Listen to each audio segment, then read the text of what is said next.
ak SNEIPS position bi mu nekkee ak ni muy def ci biir Thiès. comme ni nga ko waxee. donc bu fekkoon ni dafa am beneen wala ñaar sax ñett. à la rigueur mais on souhaite que ñeneen ñoo fekk c'est la équipe buy évoluer donc kooku da ngay ñëw teg ci loxo rek. voilà mu dem donc message boo xamante ni je pense bien que yàgg nañ ko lancer. te lu ñu ko mës a dàqal di ko lancer Thiès waaye rawatina surtout. les personnes ressources les bonnes volontés les autorités municipales les autorités administratives ñoom ñëpp. puisque tamit il est temps. SNEIPS ñu gis ko ci beneen niveau il est temps que footballu Thiès àgg ci beneen niveau. et Mbaye bala ñuy dem ci Khadim. dafa am émission bu ñu ma invité temps yi rek li may wax ni loolu laa fa wax. mais moi je suis vice-président de Morolan l'ASC Morolan. c'est mon équipe j'étais coach là-bas dama doon toog ci banc bi.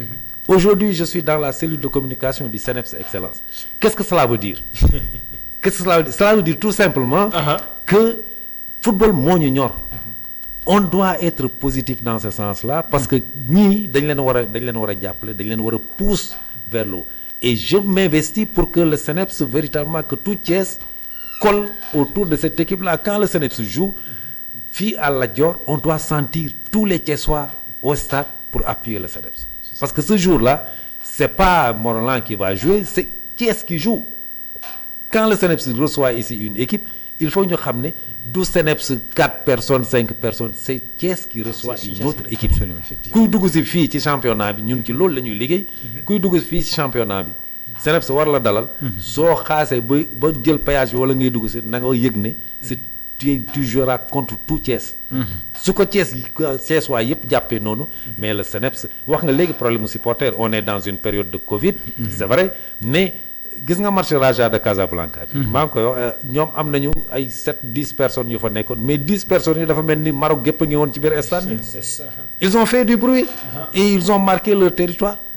léegi nag bu fekkee ne ñun dañoo nekk ci Covid même bu dee 5-6 personnes il faut que ku fi dugg si xam ne fii kat Thiès mooy joué tey. c'est le SNEIPS qui est là c'est SNEIPS qui joue à domicile. loolu nag dañ ko war a liggéey en amont et en aval. ci liggéey boobu la ñu nekk moo tax ñuy ñaan waa Thiès.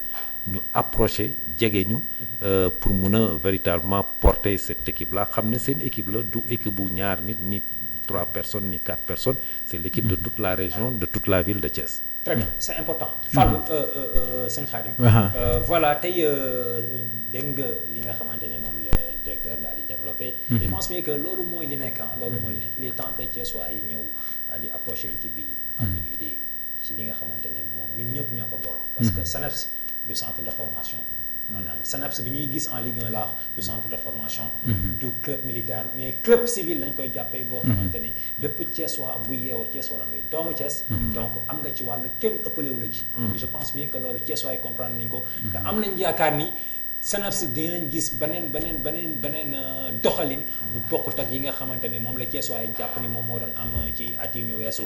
certes sëñ Khadim saison bi tijjeegul mais mu mel ni ñi ngi commencé di sentir quelque chose au niveau du SNEIPS Excellence. par rapport ak ni ma ko waxee ci année yi nga xamante ne moom la ñu génn am na lu ñuy sentir parce que mi ngi commencé di def ampleur. quoi qu'on puisse dire parce que nit ñi ngi koy bàyyi xel. nit ñi ñu ngi koy commencé bàyyi xel.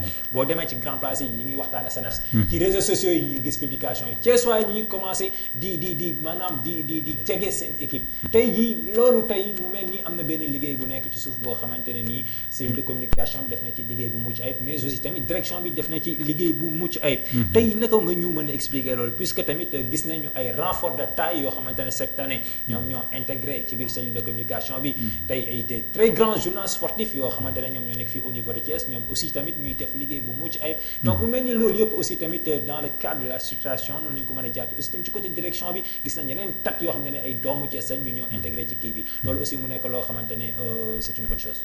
waaw jërëjëf di rejoindre rek le doyen Fallou ci li mu wax di wax ne fi mu nekk nii dañu nekk ci benn phase boo xam ni SNEIPS waruñu ko jàppeeti rek maanaam benn club boo xamante ni centre buy jàngale football yem ci di leen féliciter nag bu baax di wax ne ñun ñi ancien joueur lañ fa man 93 laa dugg SNEIPS mais école la dañ fa jàng donc mais jàng bi ñu fa jàng tey moo waral bu ñu demee tey ba club bi mën a dem ba nekk Ligue 1 Pro tey ñun ñu mën a ñëw gis ne ñoo ngi doon yëngu ci yeneen mais ñu bàyyi yitte yooyu yëpp ñëw fekk ci cellule de communication bi fekk ko suñu doyen Fallou ak ni nga ko waxee sànq bari na tey ci presse bi ñu bari ku mel ni ñoom DJ Pi ñoom DJ Papis ñoom ñëpp ñu ñëw bokk ci affaire bi ñoom day asu ñoom ñëpp nga xam ne tey ni mu amee tey ci communication bi noonu la amee ci direction bi waaye il faut ñu bàyyi xel benn affaire que ni CNEPS Thiès la képp ku yeewoo Thiès maanaam da nga war a xam ne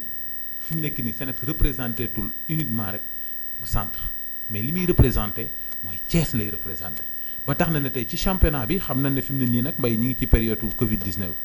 waaye nag doon na neex it ñu ñaan yàlla mbas mi jóge fi ba ñu mën a reprendre di mën a dem sur le terrain waaye teewul aussi message bi dañ koy jàllale pour ñu xam ni donte sax mbas mi dina fi jóge li ñuy xaar un jour viendra mooy match su jot parce que ñun moom suñu liggéey cellule de com bi ñi ngi koy def macha allah ni mu waree li am solo mooy déjà Thiès waay yëg parce que yëg-yëg bi moo ci njëkk am solo. voilà ci loolu laa bëggoon ñëw dama lay dog parce que vous êtes le chargé des réseaux sociaux te ku ne xam ne réseaux sociaux ampleur bi moom actuellement.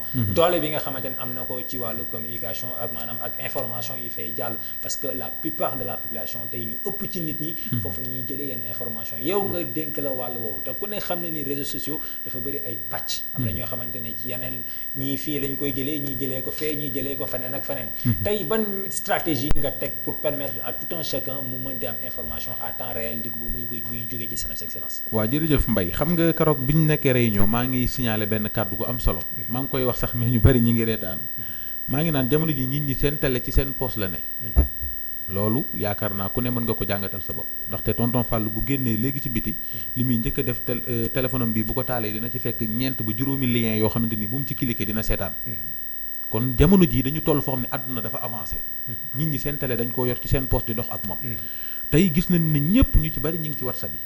raar na nga gis tey benn sénégalais buy dox te bokkul ci groupe WhatsApp ba ci nekk à l'étranger donc tey ñun travail bi nga xam ne ñi ngi koy def dañ koy ànd tamit ak télé yi Prestige ak Thiès TV ak télé yi nga xam ne ñi ngi nekk Thiès jox leen ci seen wàccuwaay. waaye teewul it lépp lu ñu liggéey lu jëm ci wàllu télé yi dañ koy jël delloowaat ko ci réseaux sociaux bi. bu ñu waxee réseaux sociaux nag li ci gën a fës ñëpp xam nañ ko mooy groupe WhatsApp yi nga xam ne ñoom ñoo fi nekk groupe WhatsApp boo ubbi 256 personnes ñoo ci nekk. tey boo dugalee benn affaire maanaam même pas 4 à 5 minutes maanaam ñi ne ci groupe bi ñëpp dinañ ko vu te dinañ mën a xam lan moo xew. boobu mooy bi njëkk ñaareel bi duñ ci yem 96 ASC tey ñi ngi diwaanu Thiès te tey kenn ku ci nekk tey jii ñun dinañ jóg def la déplacement dem seeti leen yóbbul leen ay carte lancer leen appel pour ñu mën a ñëw jàppale li nga xam ne moom mooy CNEPS Excellence. mais teewul tamit surtout les autorités maa ngi koy wax sànq dama ne tey jii bari na tey ay autorités yoo xam ne ñi ngi fii bëgg nañu football dañuy dund sport tey yàgg nañ toog lu yàgg maanaam sport dundatuñ ci woon ñun ci haut niveau.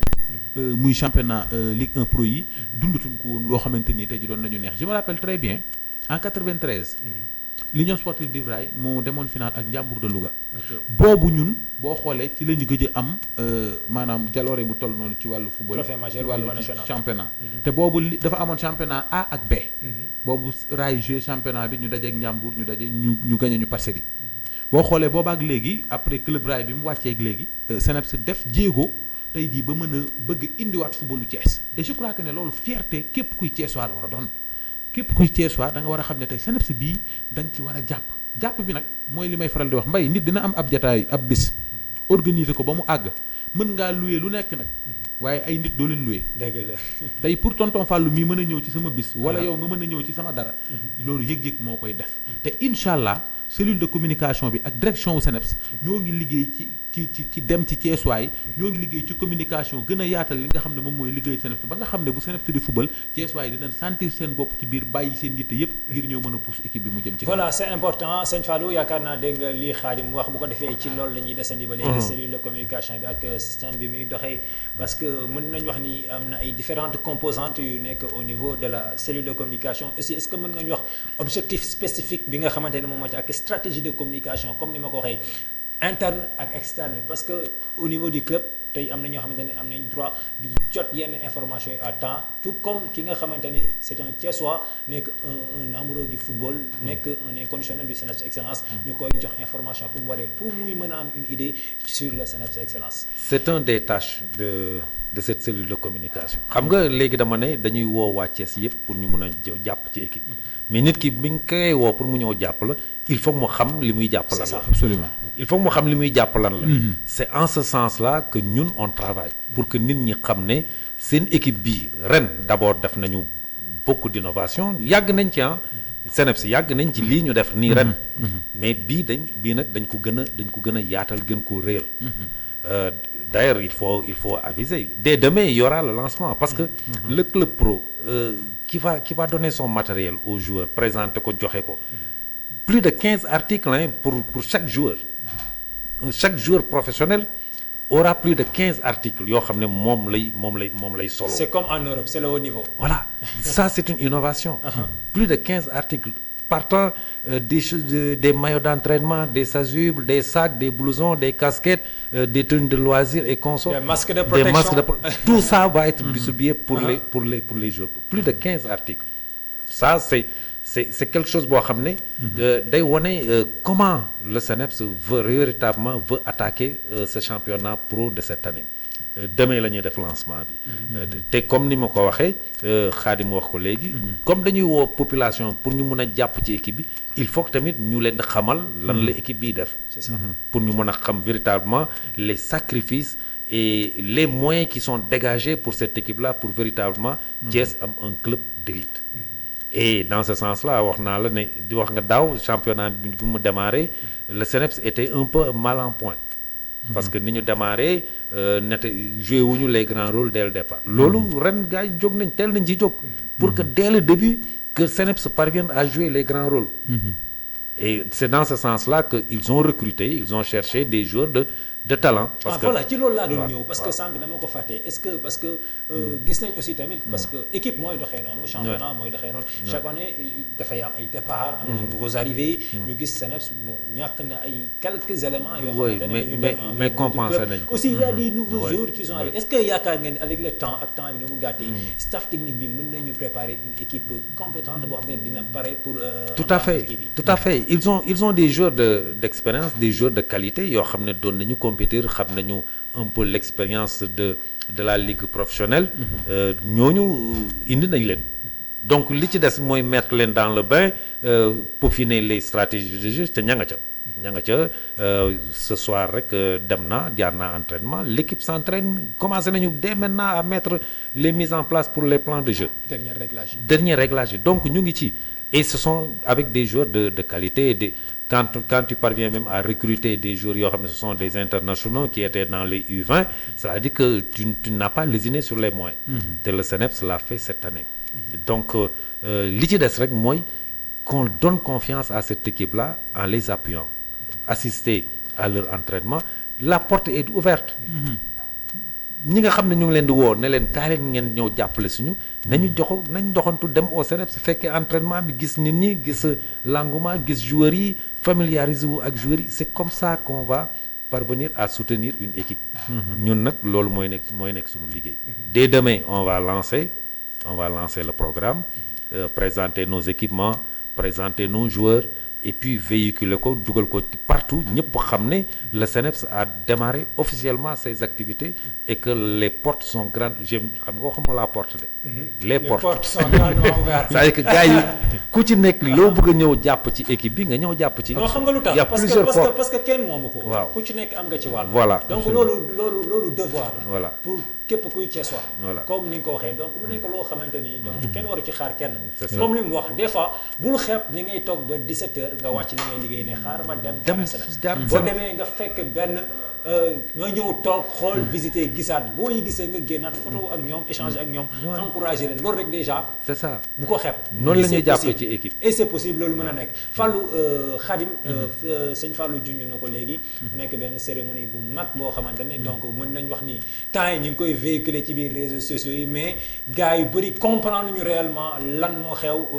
lan la CNEPS si xewle ak kañ la ko xewle lan la war a def lan moo ci xew entre temps moom la Fallou doon junj est-ce que mën ngañ ci gën a xuusal ànd nañ ci ay leeral. waaw loolu xam naa doyen Fallou sax après dina ci gën a ñëw mais li wér mooy suba dañu war a def benn présentation maillot yi. en même temps aussi joueurs yi dañuy ñëw. ñu invité presse bi. bu ko defee nag ñu mën ko jàllale pour Thiessois yi xam fan la liggéey CNEPS toll jamono ji ñu nekk. parce que c'est très important ndax loolu rek déjà message la boo xamante nii rek buy ubbeeku pour ñu yëgal Thiessois yi que ne leen tey CNEPS liggéey bi ren maanaam comme ni ko tonton Fall waxee doon na dox ñëpp nangu nañ ko waaye ren nag dañ ci def ay innovation yu mucc ayib yoo xamante ni dañ ko ñëw indil ko ñi nga xam ne moom mooy Thiès waay ci loolu club bi dafa war a sol ay maillot parce que léeg-léeg da ngay recevoir suba da ngay génn te booy recevoir ak génn maillot yi dañu war a am différence xam nga tey nit ñi dañuy gis joueurs yi di équipe yi di jouer nii rek mais duñu comprendre ba ci arbitre yi ñoom may parce que club bi ngay jouer bu fekkee ne dafa sol par exemple rouge blanc yow mënoo sol blanc bu solee rouge blanc yow mënoo sol rouge donc tu es obligé da ngay jël beneen couleur ci yooyu tamit préparé nañ ko ci équipe bi indi ay maillot yoo xamante dañ ko présenté pour club bi xam ko ci côté supporters yi aussi ñi nga xam ne bëgg nañu appuyer équipe bi wala bëgg a ñëw jënd ay maillot yoo xam ne dinañ ñëw di seetaan si équipe bi yooyu yëpp maanaam dinañ ko fa jàllale waale def ko ci mannequin yi gars yi xool ko ñu xam ne kat club bi tey képp ku ko bëgg a supporter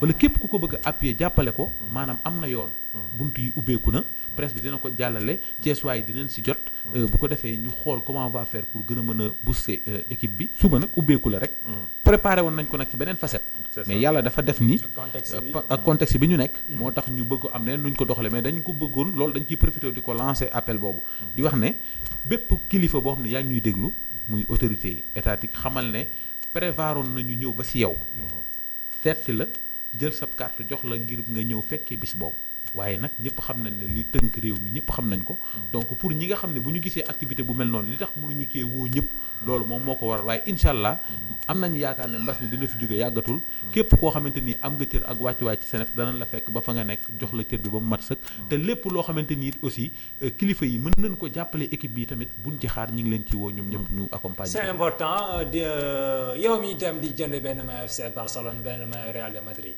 day doomu Thiès demal nga tekki dara dem Seneps bi fexee wut benn loisir Seneps di ko doxantoo je pense bien que loolu bu ko xeeb yooyu la ñu soxla on a envie de voir ça yooyu moo am solo et puis foofu la ñu toll ci wàllu kii bi je pense bien que loolu Thiès waaye donc commencé nañ sax donc di ko te ñàkkul ni aussi tam dinañu dégg sëñ Fallou bu mel ni am na benn cérémonie bu mag bu Seneps di waajal moom la Khadim doon wax léegi et puis mbir mi naka la fa nar a demee et puis est-ce que jël ngeen disposition yëpp pour mën a def cérémonie bi ci conditions yi optimales. tout à fait li Khadim wax foofu laay duggee.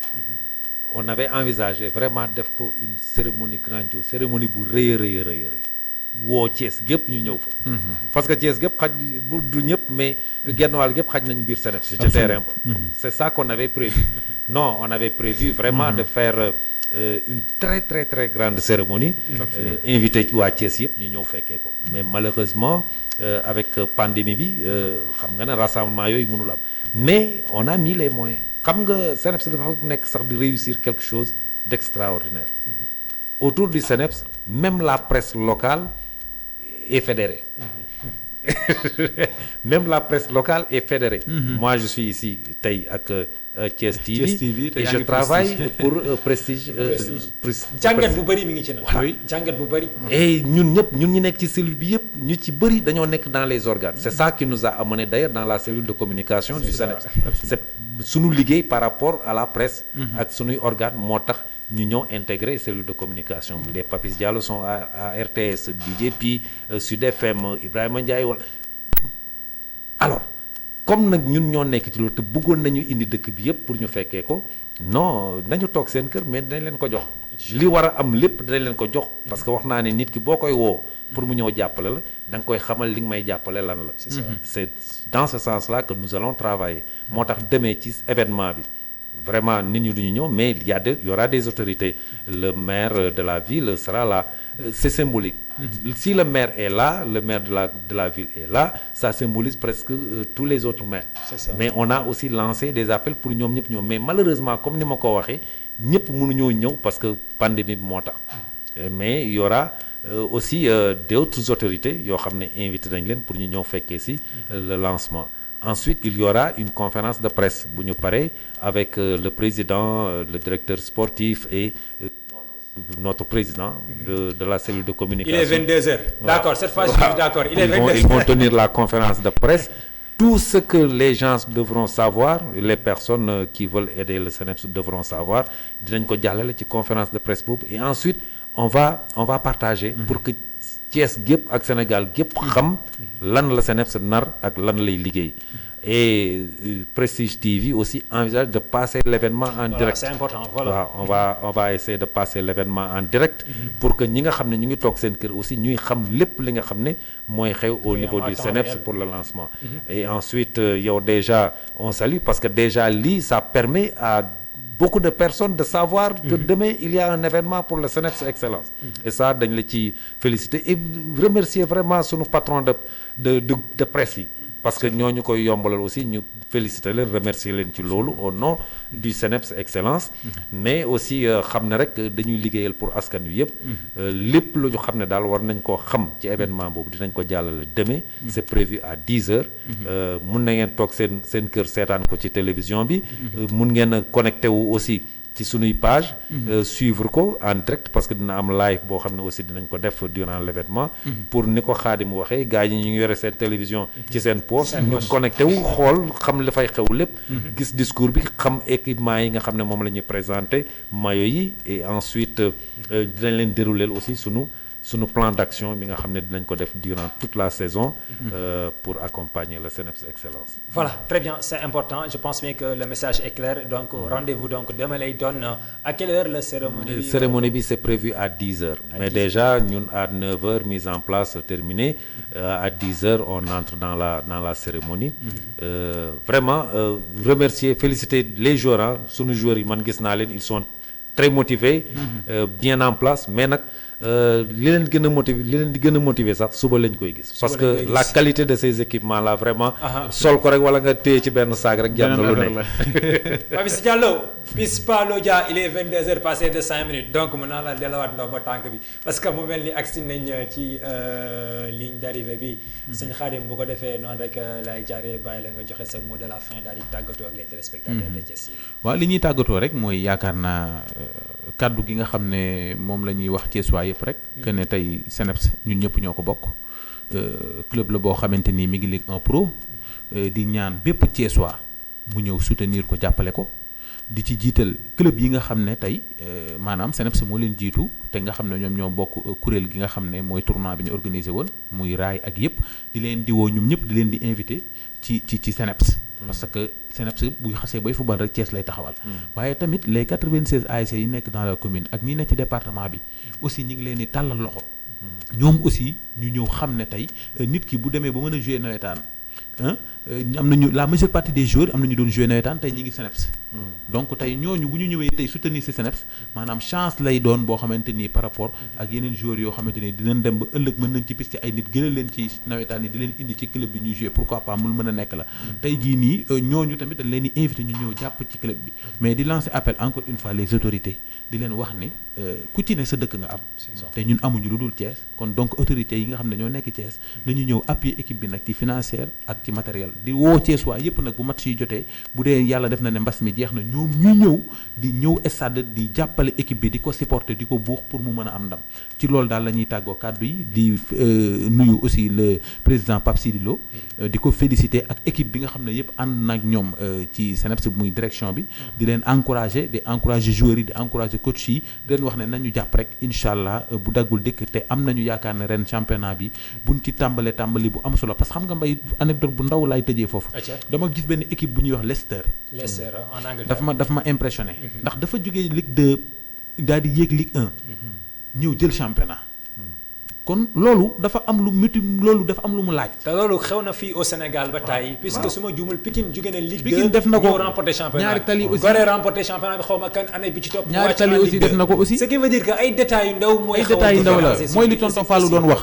que ne tey maanaam dañu war a xam ne ñun li ñuy joué nekkul championnat boo xamante ni championnat yu lu ñalaxaat lan. te suñu bopp dañ ko war a yëkkati ci kaw. c'est ça xam ne nag ci Ligue 1 Pro la ñu ne.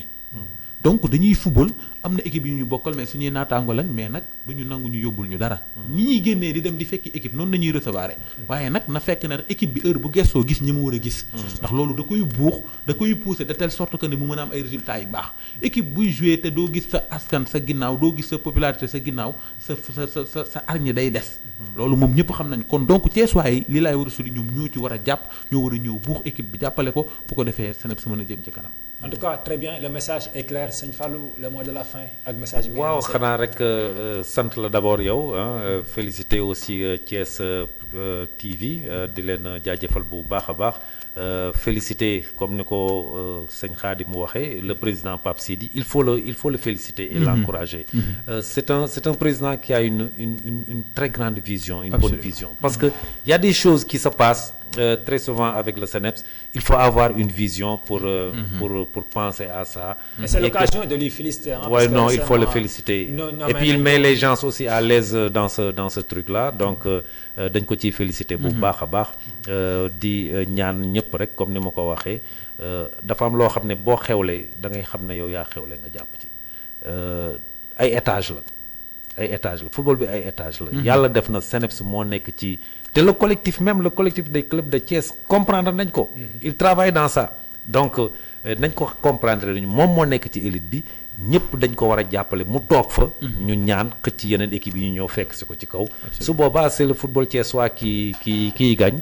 Mais test bi nga xam ne moom la ñu war a njëkk a def mooy que tout Thiès derrière le CNEPS. ñu xam ne moom moo nekk à l'élite quand le CNEPS joue à Thiès. Que véritablement équipe bi heure bu tourné mu gis ne waa Thiès a ngi nii sama wet. su boobaa on pourra demander des résultats au CNEPS. Mais si on l'aide pas on l'appuie pas seetaanuñu ko toppatoowuñu ko puusuñu ko on ne peut pas lui demander des résultats. c'est demander beaucoup trop de choses. Donc loolu la ñuy ñaan rek gaa ñi ñu voilà ñu ñaan rek nit ñi gën cee jàpp. Et rappeler que demain ça sera la journée de lancement ñëpp comprendre lan la CNEPS fas yéene def cette année. Et ensuite après on va dérouler avec cette cellule de communication yoo xam ne vraiment man aussi dama ciy féliciter Papis il est en train de diriger ça de main de maître ñëpp a ngi ciy jàpp cellule bi ñëpp gis naa ne ñëpp am nañu engouement ñu ñaanal ñu aussi ñu réussir suñu mission parce que on a une mission on est commission on doit véritablement réussir notre mission mooy fexe ba ñëpp xam li xew ci équipe bi nit nag boo koy jàpp boo nekk kaay jàppale ma da nga koy xamal lan lay jàpp discours bi yëpp foofu la nekk quoi moo tax ñuy liggéey nii pour ñu xam ci lan la ñu war a mën a jàpp suñ ko xamee nag le reste c'est de venir nous appuyer et qu'on fasse de bons résultats pour ce championnat. Voilà c'est important comme ni ñu ko waxee donc maître Pape Sidi Lo kooku je pense bien que Thiessois yi bàyyi nañ ko xel bu baax a baax parce que gis nañ li muy def aussi tamit parce que ñi nga xamante ni donc ñi ngi ci football bi xam nañ effort yi muy def aussi xam nañ yéene bi mu am ci football bi comme li nga ko waxee léegi donc muy nit ko am vision nit ku nangoo tijji nit ku nangoo yaatal donc mu nekk loo xamante ni yombul surtout tamit ci jamono bi mu nekk njiit nangu déglu aussi tamit donc dañ koy ñaanal rek comme on a l'habitude de dire yan bi mu gën a woyof donc ñun ñëpp rek kenn ku ne ñëw teg ci loxo jàppale ko ngir Thiès daal di am ndam football bi am ndam loolu mooy li nga xamante ni moom moo ci nekk maître chapeau à vous ci travail bu colossal bi nga xamante ni yaa ngi koy def au niveau de la ligue régionale de football mais aussi football au plan national gis nañ liggéey bu mucc ayib bi nga ciy def aussi tamit la cellule de communication den wax chapeau bu ko defee Pispa Lodia Papis Diallo suma tonton laa koy wax suma directeur moom tamit 22h passé de 11 minutes bu ko defee dama lay delluwaat ndoom ba tànk rek tey nangu naa nga nekk coordonnateur bi mais avant 22h sëñ Fallou moo ko nekkoon donc affaire yi moo tëddee noonu bu ko defee ñu félicité ko bu baax a baax moom aussi tamit ci rigueur bi ak engagement bi nga xamante ne am na ko aussi tamit ak képp koo xamante ne yaa ngi ci biir cellule de communication bi donc Momar Mbodj ñu koy jaajëfal également bu baax a baax Badji moom tamit ñu koy jaajëfal Badji le magicien désormais le magicien laa koy wax Janko également ñu jaajëfal ko Ndeye Assou Konaté Kayla ak képp koo xamante ne yaa ngi ci biir cellule bi Mamadou Niang DJP kooku ñu koy également di ko encourager bu baax a baax tamit di leen jaajëfal di jaajëfal le public sportif thiessois leen wax ni en tout cas c'était un plaisir ce soir tey ñu recevoir Fallou Ndaw chef de desk sport de Prestige TV membre de la ligue régionale de football thiessois moom aussi nekk un militant du sport particulièrement le football donc di la wax ni kontaan nañ mais naa la docteur parce que sinon chef de desk bi Khalifa Fall. Khalifa Fall. waaw Khalifa Fall mooy. non yéen ñaar benn ngeen. directeur sportif CNEPS Excellence. c'est lui le chef de desk. coach Khalifa ma lay saluer au passage bu baax a baax.